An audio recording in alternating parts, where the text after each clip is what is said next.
Agradecemos a todos quienes en este momento se conectan con el canal Teleamiga, medio de comunicación de la Universidad de la Gran Colombia, hoy desde este recinto maravilloso en la Conferencia Episcopal, sede del máximo cuerpo colegiado de los obispos en Colombia, y con la grata compañía del padre Carlos Guillermo Arias Jiménez, director del Departamento de Doctrina de la Conferencia Episcopal de Colombia.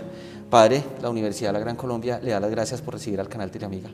Bueno, un saludo muy especial para ti, para la universidad, para Teleamiga y para todos los televidentes de este canal.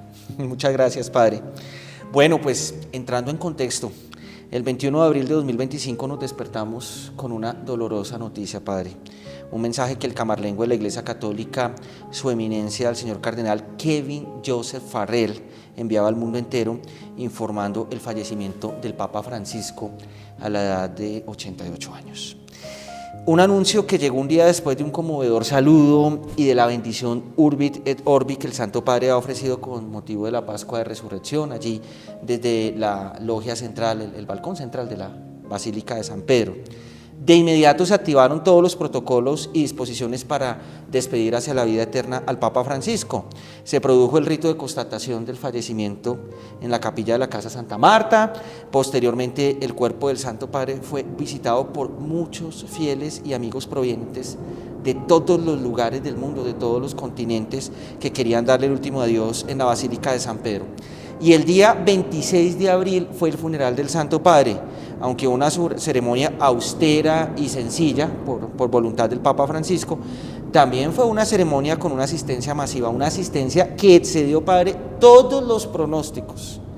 Todas las cifras duplicó en sí todas las personas que esperaban, y también conllevó pues al encuentro de muchos líderes religiosos, políticos, gobernantes, jefes de Estado, en fin. Ahora los restos del Santo Padre descansan en la Basílica Santa María la Mayor, y se ha procedido con los novendiales por el eterno descanso del Papa Francisco. Toda la Iglesia, todo el mundo ha estado unido en oración, ¿cierto?, para encomendar el alma del Santo Padre, que ya está al lado de Dios. Se han dado inicio a los nuevos pasos canónicos legales de la Santa Sede para la elección de un nuevo sucesor del apóstol Pedro.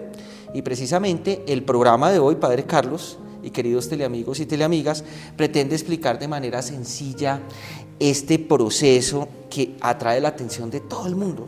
Las cámaras de todo el mundo, los ojos del mundo entero, de la humanidad, están puestos en este proceso del cónclave.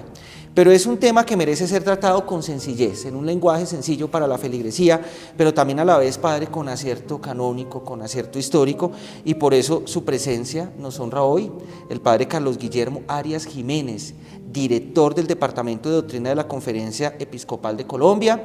El padre Carlos, pues dentro de su camino, ¿cierto?, sacerdotal, cuenta con una meritoria formación y experiencia en este tema, y esa experiencia nos permitirá conocer más sobre este acontecimiento histórico, la elección de un nuevo romano pontífice. Padre, entrando en materia, al momento del fallecimiento del Santo Padre se nos ha sido informado que la sede ha quedado vacante. Ha sido cambiada inclusive la heráldica pontificia, el escudo pontificio lo observamos en la página web del Estado Ciudad del Vaticano. Comentémosle a quienes se conectan con Teleamiga qué significa sede apostólica vacante y qué implicaciones tiene. Correcto, bien.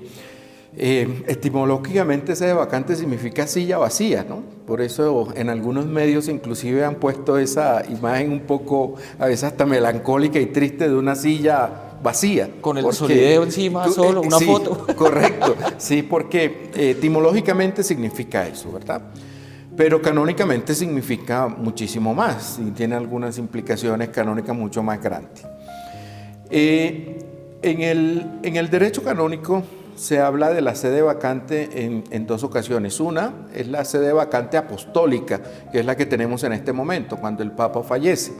Pero también está el caso de la sede vacante para las jurisdicciones eclesiásticas, las arquidiócesis, las diócesis, los vicariatos, las prefecturas, ¿verdad? Que en el caso de las jurisdicciones eclesiásticas hay sede vacante por tres razones. Una, por la muerte del obispo, del titular, digamos, de la diócesis o de esa jurisdicción. Dos, por renuncia, cuando ellos presentan la renuncia oficialmente. y 3 por traslado o por remoción.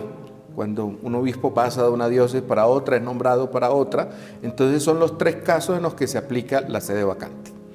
En el caso del romano pontífice se aplican 2 casos, de los cuales las personas que tienen conciencia al menos del año 2011 hacia acá lo han visto, ¿no?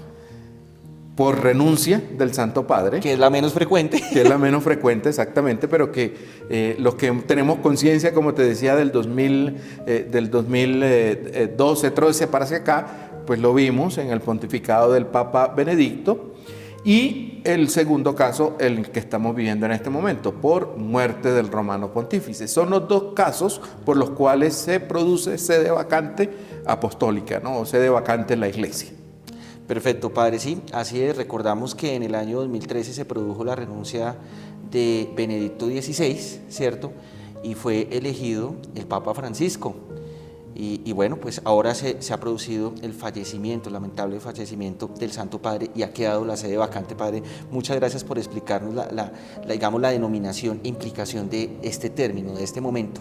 Se nos ha dicho también que cuando la sede apostólica queda vacante, cesan todos los poderes de la Santa Sede, es decir, el liderazgo de los prefectos o líderes de los diferentes dicasterios, que son, digámoslo así, los ministros de la Santa Sede.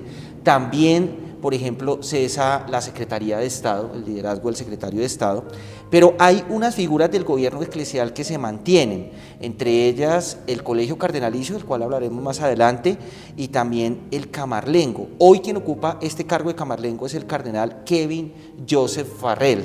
Padre Carlos, comentémosle a la gente, padre Carlos, el rol de Camarlengo, cuáles son sus tareas, cuáles son sus potestades en estas circunstancias.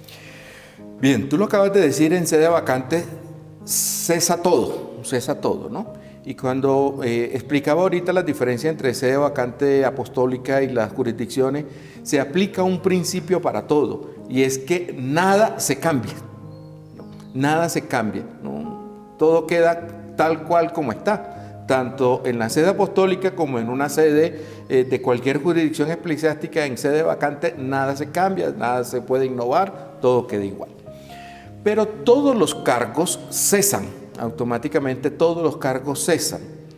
Y todos los cargos cesan en el caso de la sede apostólica romana, porque el poder, digamos, de administración de la iglesia pasan automáticamente al colegio cardenalicio, quien tiene 2 figuras.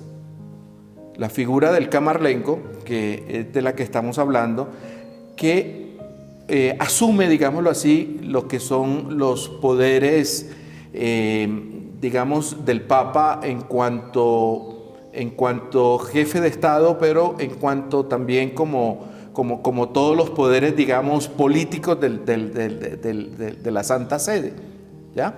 Esos los asume el cardenal Camarlengo, ¿no? Ahora, el cardenal, una vez que se ha anunciado la muerte del sumo pontífice, que ahí entra otra figura, que es la del cardenal diácono, que es el que el del cardenal decano, que avisa a todos los cardenales en el mundo para que se congreguen primero para las exequias y luego para el cónclave. Entonces, ese cardenal decano, ayudado por tres cardenales, que corresponden a las 3 órdenes de cardenales, diáconos, presbíteros y obispos. Esos 3 cardenales son como los asistentes del cardenal Camarlengo en cuanto tiene que ver con la administración de la iglesia. Entonces, aunque el cardenal Camarlengo asume, digámoslo de cierta forma, los poderes que tenía el Papa, su asumirlo no quiere decir que él automáticamente puede hacer lo que quiera, ¿no? Sino que de alguna manera él es el que está encargado de todo con el colegio de cardenales. Perfecto. Es decir, el cardenal Camarlengo no asume, digámoslo así, la figura de pontífice encargado, no. Sus potestades son limitadas. Son limitadas. Es más bien como un administrador temporal, digámoslo, de los bienes terrenales. Alguien que ayuda a dirigir. Perfecto. Y que ayuda a coordinar. Ese es en última el poder del Camarlengo. Del cardenal Camarlengo. Y ahora hablemos del colegio cardenalicio, porque el colegio cardenalicio durante la sede vacante también asume algunos asuntos de rutina referentes al gobierno de la Santa Sede, pero esos poderes o esas potestades, ¿cierto?, son limitadas. ¿Cuáles son esas limitaciones? ¿Cuáles son las competencias del colegio cardenalicio? Además de elegir romano pontífice, ¿cuáles son las potestades que tienen estas circunstancias de sede apostólica vacante? Bien, la instrucción dada para estos casos dice que todo el poder lo asume el colegio cardenalicio. Todo el poder está en manos del colegio cardenalicio, presidido por el camarlengo. Entonces, los cardenales presididos por el cardenal camarlengo toman decisiones. Pues las primeras decisiones que ellos tendrán que tomar son las decisiones relacionadas con todo lo que tiene que ver con las disposiciones finales del Santo Padre. Caso que vimos ahorita, por ejemplo, esas disposiciones que quería el Santo Padre de ser sepultado en la Basílica de Santa María la Mayor.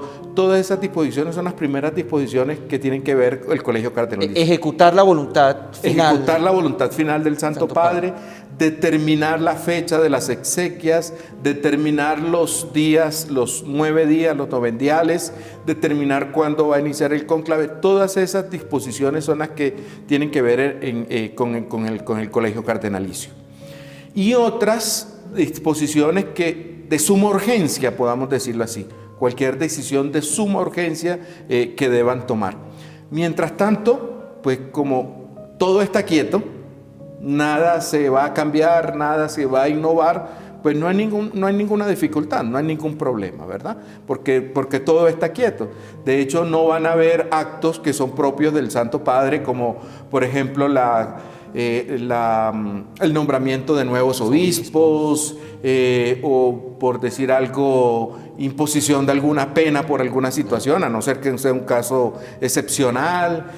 Todas esas cosas que son ordinarias del Santo Padre en este momento están suspendidas. Ni tampoco formulación de nuevas constituciones apostólicas. Tampoco va a haber nada de eso. Por eso se dice pues que los cardenales no van a decretar tampoco nada, porque perfecto, todo eso se guardará para el nuevo pontífice. Entonces, digamos, todas estas disposiciones de las que en este momento tiene el colegio cardenalicio son estas disposiciones que hemos ido viendo que ellos van haciendo, ¿no? Disponer todo lo de los funerales del Santo Padre, disponer todo lo concerniente al cónclave y ya, porque a lo mejor no ha habido grandes decisiones que tomar con respecto a algún tema delicado, ¿verdad? Entonces, son sencillas, digámoslo así, en últimas, estas decisiones que tenga que tomar el colegio cardenalicio. Pues sin meternos con el cónclave, ¿no? Que ya es otra cosa. Así es, sí, quiere decir que las competencias del colegio cardenalicio en estas circunstancias de sede apostólica vacante se resumen en el cónclave, la elección del romano pontífice, cumplir la última voluntad del Santo Padre, ¿cierto? Y atender los asuntos de urgencia. Correcto. ¿Cierto? Esas son las competencias limitadas, llamémoslo así, que tiene el colegio cardenalicio durante la sede apostólica. Durante la sede vacante. Y bueno, Padre Carlos, mire, se ha dicho que es un deber jurídico, llamémoslo así, también un derecho eclesial de los cardenales elegir a un nuevo pontífice. Una vez fue confirmado el fallecimiento del Papa Francisco, el colegio cardenalicio ha sido convocado por su decano, el eminentísimo señor cardenal Giovanni Battista Re, un hombre pues con una energía maravillosa, ¿cierto? Una fuerza de predicación, lo observamos durante el funeral del Papa Francisco. Presidió este funeral, ofreció la homilía a toda la humanidad.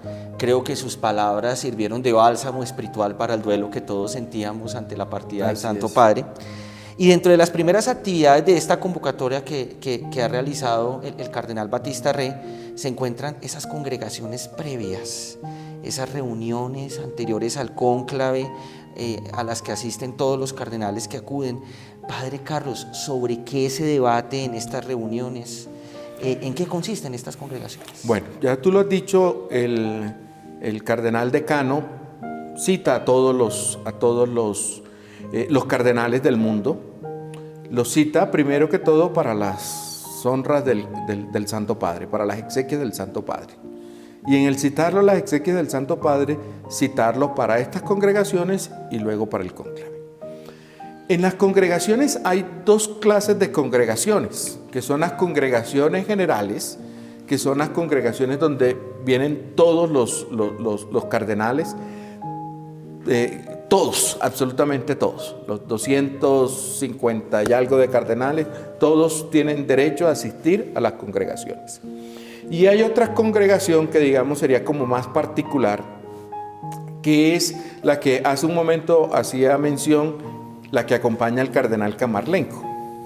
En los cardenales hay, podríamos decirlo así, tres órdenes de cardenales: los cardenales diáconos, los cardenales presbíteros, los cardenales obispos.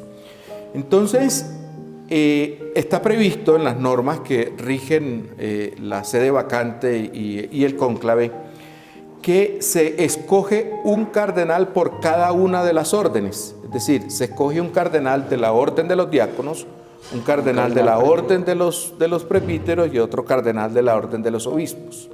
Esos tres cardenales asisten al cardenal Camarlengo en las decisiones que él urgentemente tenga que tomar. Es decir, para que se pueda realmente cumplir que las decisiones las toma el colegio cardenalicio, presidido por el cardenal Camarlengo. Está previsto que esos tres cardenales no son tres cardenales que se eligieron al principio y están todo el tiempo, no. Cada 3 días van cambiando esos tres cardenales.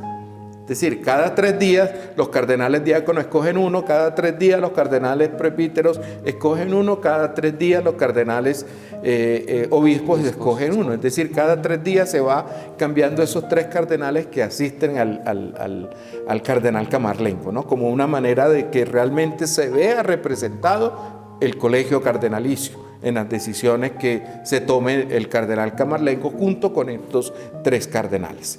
Esa, digamos, es una congregación. La congregación general es la congregación donde los cardenales van conociendo la situación actual de la iglesia. Hemos escuchado a través de la misma Santa Sede los temas que ellos van tratando en estos días. Se van presentando informes de la situación financiera de la Santa Sede, se van presentando informes con respecto a algunos procesos que se llevan en la Santa Sede. Por ejemplo, en estos días conocíamos que se hablaba sobre el tema de abusos, por ejemplo. Como también se aprovecha para las congregaciones para ciertos días como de meditación, en la que se invita a alguien a entrar a los cardenales o a llevar a los cardenales en momentos de meditación, pensando en cuál sería el perfil del Papa que... Una preparación espiritual. Como especie de una preparación espiritual. ¿Por qué? Porque recordemos que los cardenales no están allí simplemente por cuestiones meramente terrenales, ¿no? Ellos también están en un ambiente de oración, ellos también están en un ambiente de meditación, ellos están haciendo un discernimiento, y el discernimiento implica estar en un ambiente de oración donde se invoca la presencia del Espíritu Santo, donde se medita a partir de la palabra de Dios, porque el discernimiento lleva a eso, y también la otra parte del discernimiento, que es la escucha. Entonces, pues escucharán a las personas que ellos invitan a presentar informes, o a estas personas que invitan para que hagan alguna meditación, algún monje, por ejemplo, de algún monasterio de esos importantes de Europa, y luego también el escucharse ellos mismos, lo que ellos piensan, la manera como ellos están viendo la iglesia, la manera como ven el futuro de la iglesia. Y entonces ese escucharse ellos mismos también va a ayudar en el discernimiento, porque además el escucharse es una manera también de conocerse. Se están conociendo ellos en la medida en que se van escuchando. Qué maravilla, es decir, estas congregaciones permiten una preparación, un discernimiento, camino al cónclave, como usted lo ha dicho, Padre Carlos, pero también un compartir fraterno como iglesia entre hermanos cardenales. Así es. Y de alguna manera me atrevería a decir que es aquí donde realmente se va como ya perfilando en cada uno. No es que algunos digan, bueno, yo me estoy perfilando como candidato, no, sino que es en la manera en que se van conociendo, es que ellos van mirando, ¿verdad?, quién podría ser, cuál sería realmente o cuál de ellos se ajusta a un perfil de papa que la iglesia necesita, que el Espíritu Santo sugiere, pero que la iglesia también necesita. Sí, discernir sobre la realidad y los desafíos de la iglesia del momento, padre. Padre Carlos, hablemos de la expresión protagonista de estos días, cónclave.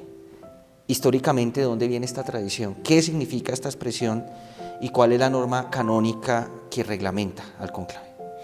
Bueno, el cónclave etimológicamente significa con llave, cerrado, eso significa cónclave. Y el cónclave, en la actualidad nuestra, el cónclave es esa reunión secreta de los cardenales para elegir al sumo pontífice. Pero si nosotros nos refiriéramos históricamente, pues antes no se elegía el pontífice a través de un cónclave, ¿no? En los primeros siglos, donde se elegía al obispo de Roma, pues se elegía en un consenso entre los presbíteros de Roma, entre los fieles de Roma, en un consenso se elegía al obispo de Roma, que asumía como sumo pontífice al mismo tiempo. Pero luego, después en la historia, ya se fue reglamentando todo el tema del cónclave. Y de hecho la historia habla del año 1050 y algo, se me escapa ahora el algo, 56, 59, 1059, cuando el Papa Nicolás II fue el que establece que fueran los cardenales de manera secreta que eligieran al obispo de Roma. Y entonces a partir de allí, durante la historia, se convirtió eso ya en una práctica propiamente, que fueron los cardenales los encargados de elegir al obispo de Roma. Y en la historia entonces algunos pontífices irán determinando las normas o las prácticas o las reglas que deberían seguir los cardenales para la elección del romano pontífice. Actualmente, las normas actuales fueron dadas por el Papa Juan Pablo II en el año de 1996, la Dominici Gregis para elegir al romano pontífice. Esas normas que nosotros tenemos actualmente tuvieron dos modificaciones después, por el Papa Benedicto. Fueron en el año 2007 y luego en el 2013, ya cuando prácticamente renunciaba. Tuvieron dos modificaciones, pero esas dos modificaciones fueron ya en el momento propio de lo que era la elección del romano pontífice. Entonces, esas normas que rigen actualmente a la Iglesia son las normas que se fijan tanto para la sede vacante como para el cónclave propiamente. Son esas normas que rigen esos dos momentos, ¿no? Estamos hablando de la Constitución Apostólica Universi Dominici Gregis, exactamente, expedida por Juan Pablo II, promulgada por San Juan Pablo II en 1996. Maravilloso, además porque pienso que es un documento rector, orientador para que los señores cardenales, ¿cierto?, puedan precisamente llevar el paso a paso en este proceso del cónclave. De acuerdo a esta norma, Padre Carlos, el cónclave debe ser convocado en un plazo entre 15 y 20 días desde que fallece el Papa, especialmente para garantizar que todos los electores puedan llegar, ¿cierto? Se movilizan cardenales de todos los lugares del mundo. No todos cuentan con las mismas rutas aéreas y la misma agilidad y la misma cercanía, ¿cierto?, al Estado Ciudad del Vaticano para llegar al mismo tiempo. Si todos los cardenales están antes, podrían iniciar cuando ya todos estén, pero ya nos han anunciado una fecha que se ha fijado para iniciar este cónclave, el día 7 de mayo de 2025. Los registros oficiales de la Santa Sede reportan, ¿cierto?, informan sobre un total de 252 cardenales en la actualidad, de los cuales 135 están facultados para entrar al cónclave y elegir. Es decir, 135 cardenales son electores, hay 2 que ya se disculparon por temas de salud, no pueden ir. 117 no son electores por motivos de edad. Padre Carlos, ¿cuál es la edad que marca esta diferencia para ser cardenal elector o dejar de ser cardenal elector? Bien, la edad establecida en la Universi Dominis Gregis es la de 80 años. Los cardenales menores de 80 años son los encargados del cónclave, son los encargados de elegir al nuevo pontífice. Menores de 80 años al momento Correcto. de declararse la sede apostólica Al vacante. momento de declararse la sede apostólica, sí, hasta ese momento. Ahora, con respecto a esas fechas que tú decías, de los 15, de los 20 días, algunos pensaban de pronto que el cónclave podía haber comenzado en la semana pasada, por ejemplo, ¿no? En los días de los novendiales, ¿no? Pero hay que aclarar allí varias cosas. La primera, la Universi Dominis Gregis establece que el cónclave comience a más tardar 15 días desde declarada la sede vacante, es decir, desde el día en que murió el Santo Padre. Que máximo 20 días los cardenales podrían extender ese plazo porque hay algunos cardenales que no han llegado o por algunas circunstancias, ¿verdad? Pero también es claro en esta Universi Dominis Gregis que el Papa establece los 9 días, digámoslo así, de luto, ¿no? Los novendiales. Entonces, los 15 días deben transcurrir después de los novendiales. Por eso, si nosotros nos detalláramos a mirar todas las fechas, cómo se programó, todo fue puesto de tal manera que los 15 días de declarar la sede vacante ya han terminado los novendiales. Milimétricamente organizado, además para esperar ese tiempo de duelo que es importante antes de elegir un nuevo romano pontífice. Es decir, que el cónclave no va a comenzar en los novendiales, hay que guardar los novendiales. Y una vez pasados los novendiales, iniciar el cónclave. Y aquí todo fue milimétricamente puesto en tiempo, de tal manera que terminaron los novendiales y se cumplen los 15 días del fallecido el Papa y de declarada la sede vacante. Entonces, ¿qué quiere decir? Que los cardenales estaban entre el día 15 y el día 20 para iniciar el cónclave. Y lo declararon precisamente, lo pusieron la fecha exactamente en la mitad, 2 días después del día 15, 3 días antes de que se cumplieran los 20 días. Maravilloso. Es decir, todo está dentro del tiempo. Son cardenales electores quienes sean menores de 80 años al momento de declararse la sede apostólica vacante. Correcto. Y se espera un tiempo prudente para que, primero, para pasar ese momento de duelo, de despedida del pontífice que ha fallecido, pero también a la vez para garantizar la llegada de todos los electores de que al todos estén cónclave. allí. De hecho, habíamos escuchado en esos reportes de la Santa Sede durante estos días que algunos fueron llegando. No todos estuvieron para las exequias del Papa, pero en estos días de los novendiales algunos cardenales fueron llegando. Sí, un número grueso de cardenales ya ha podido llegar, ¿cierto? Hasta el Estado Ciudad del Vaticano, participar del funeral del Santo Padre, también de los novendiales. Y bueno, y se espera que pues efectivamente los 133 que han sido anunciados ya para llegar al cónclave estén puntualmente para iniciar este 7 de mayo. Padre, hablando de cardenales, mire, ya dijimos que son 135 electores, que 2 no podrán asistir por motivos de salud, pero hay un dato que es interesante y es el que se refiere a la distribución regional o continental del grupo de cardenales electores. Y mire, Padre, 39% son europeos, 27% son de América, de todo el continente americano, es decir, Norte, Centro y Suramérica. 17% son del continente asiático, el 13% vienen de África y le sigue Oceanía con el 3%. Ahora hablemos de los pontificados en los que han sido creados estos cardenales. De los 135 cardenales electores, 5 fueron creados por San Juan Pablo II, ¿cierto? Evidentemente pues son pocos porque la mayoría ya han cumplido la edad que les pasa al otro estatus de cardenal no elector o han fallecido ya. 22 cardenales de los 135 electores fueron creados por el Papa Benedicto XVI y 108 fueron creados por el Papa Francisco, ¿cierto? Durante toda esta década o más de una década de pontificado del Papa Francisco. El Papa Francisco, en los diferentes consistorios que convocó, promovió una mayor participación de todos los continentes en el Colegio Cardenalicio. Padre Carlos, ¿qué significa esto en materia de universalidad de la Iglesia Católica, de la Barca de Pedro? Claro, esa distribución de los cardenales así realmente manifiesta la universalidad de la Iglesia.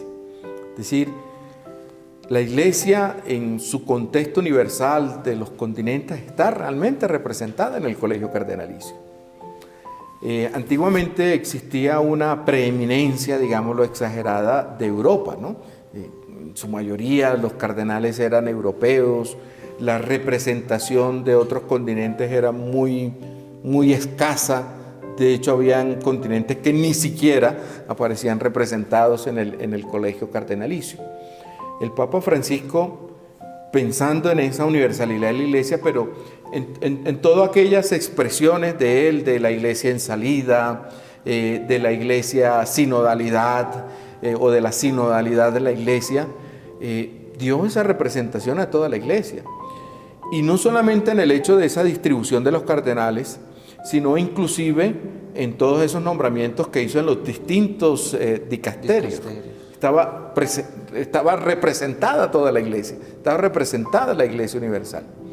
¿Y eso qué quiere decir? Que este cónclave realmente va a tener una representación de toda la Iglesia. Este cónclave va a tener una representación de la Iglesia Universal en esos 33 cardenales electores. Va a estar allí realmente representada toda la Iglesia. Toda la Iglesia. Y de alguna manera en proporciones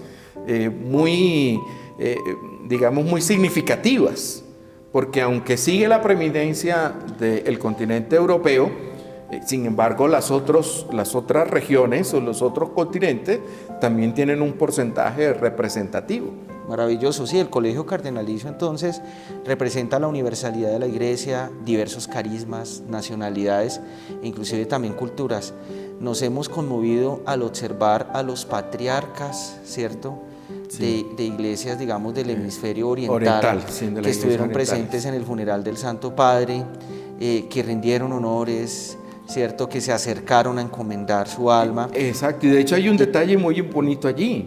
Fue en las exequias ese momento de los patriarcas, de llegar a ser también un momento de oración, que eso nunca se había visto antes, ¿no? Y entonces está allí como manifestado eso que estamos diciendo, la universalidad de la Iglesia, y que la Iglesia es una sola. Es una sola. ¿Por qué? Porque uno podría pensar con el tema de los orientales o de la Iglesia católica, pero de rito oriental, que pareciera que la Iglesia estuviera como partida, ¿no? De hecho, por ejemplo, cuando nos referimos al Código de Derecho Canónico, tenemos dos códigos de derecho canónico. El Código de Derecho Canónico latino y el Código de la Iglesia de Derecho Canónico para los orientales. Entonces, daría la impresión de que aquí hay dos iglesias. No, pero yo creo que ese signo en las exequias es un signo de la unidad de la Iglesia. Y el hecho también de que ellos estén presentes en el cónclave es ese signo de la unidad de la Iglesia, la universalidad, pero la unidad también. Claro, así es. Estos códigos se refieren, digámoslo así, a las prácticas cotidianas, normas cotidianas, que también, digamos, van reguladas de acuerdo a la cultura del lugar, pero la presencia de estos patriarcas en el cónclave, pues, representan la comunión de nuestra Iglesia Católica. Sí, la unidad de toda la Iglesia. En medio de las congregaciones de estos días, ¿cierto?, de estas reuniones previas, ya se ha dialogado sobre el tema del juramento, la discrecionalidad, del secreto, la reserva referente a los acontecimientos internos durante el cónclave. Algo muy importante, la exclusión de cualquier influencia externa durante la elección, la no comunicación con el exterior. ¿Cuál es el motivo, Padre Carlos, para llevar esta dinámica de privacidad y de confidencialidad durante el cónclave? Fíjate que ahorita cuando te decía que el Papa Nicolás II establece que los cardenales sean los que eligieran al obispo de Roma, ya el Papa en ese momento estaba mostrando que debía ser algo confidencial de los cardenales, la confidencialidad. Por eso la escogencia del obispo de Roma la dejó solo a los cardenales y solo ellos. Ya de alguna manera se estaba viendo la confidencialidad. En los actuales momentos y en la coyuntura actual donde el Papa no solamente es el sumo pontífice de la Iglesia, sino además todo lo que significa la figura del Papa políticamente, para el mundo, digámoslo así, pues uno fácilmente podría pensar que fuerzas quieran, o inclusive fuerzas fuera de la Iglesia, quieran de alguna manera influir, ¿no?, en la elección del sumo pontífice. Y por eso el Papa Juan Pablo II, en la Universi Dominici Regis, establece que sea realmente un cónclave, es decir, que realmente sea algo sellado, que realmente sea algo con llave. Perfecto. Y por eso el Papa establece que es una responsabilidad del cardenal Camarlengo, junto con sus asistentes, de que realmente el lugar donde se realice el cónclave sea realmente un lugar aislado. Garanticen la privacidad. Que garantice que realmente sea un lugar aislado. Que no haya manera de alguna influencia exterior a los cardenales. Perfecto. Ni siquiera, por los medios está prohibido cualquier medio de grabación, cualquier medio tecnológico que permita que se pueda escuchar. Como al mismo tiempo también todo el personal de la casa. Así de igual manera, todo está totalmente aislado y tiene que ser garantizado por el Camarlengo. Y así es, precisamente la logística del Estado Ciudad del Vaticano ya ha garantizado la instalación de inhibidores de señal. Correcto. Porque más que por cuenta de las personas que están allí en el cónclave, desde el exterior la curiosidad precisamente puede llevar a interferencias, y esta interferencia finalmente ¿qué obstruye? Pues obstruye una dinámica de discernimiento donde los cardenales están pidiendo la asistencia del Espíritu Santo, que finalmente es quien elige. Y mire padre, se ha dialogado, de hecho la norma canónica habla de un castigo eclesial para quienes incumplan con esta norma, la excomunión late sentencia. ¿Qué conlleva el incumplimiento digamos, ya lo sabemos, el incumplimiento pues conlleva la aplicación de esta excomunión late sentencia, pero ¿a qué se refiere este castigo? Bueno, la excomunión late sentencia tal vez es la pena más dura, ¿no? Más dura que pueda haber. Que pueda recibir un bautizado católico. Sí, que pueda recibir un bautizado. Excomunión significa expulsión. Automática. Expulsión de la iglesia. Y late sentencia significa que por la misma comisión, por el mismo hecho en sí, por el mismo hecho, ya debe ser expulsado de la iglesia. En la iglesia existen dos clases de penas: las penas late sentencia, que es a la que nos referimos por el mismo hecho, y las penas ferende sentencia. Las penas ferende sentencia son las penas que se imponen después de un proceso. Que llevan un proceso. Estas se imponen por el mismo hecho. Existen penas muy graves. Por ejemplo, cuando una persona atenta contra el romano pontífice, claro, pena late sentencia.